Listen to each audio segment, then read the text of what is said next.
تازہ ترین ویڈیوز کے لیے چینل کو سبسکرائب کر کے بیل آئیکن اور آل نوٹیفیکیشن پر کلک کریں تاکہ آپ کو ملے ہر اپڈیٹ سب سے پہلے۔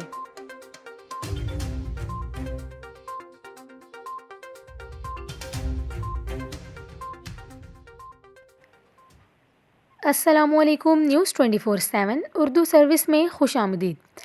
ناظرین، آپ کو بتائیں کہ اٹلی اور فرانس کے پہاڑی علاقوں میں مسلسل ہونے والی بارشوں کے باعث سیلاب نے بڑے پیمانے پر تباہی مچا دی ہے۔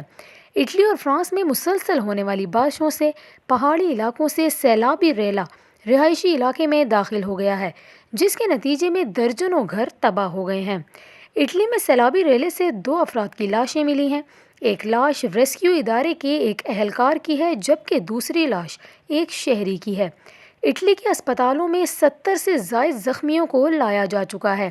اٹلی اور فرانس میں سیلابی ریلے میں کئی کاریں بھی بہہ گئی۔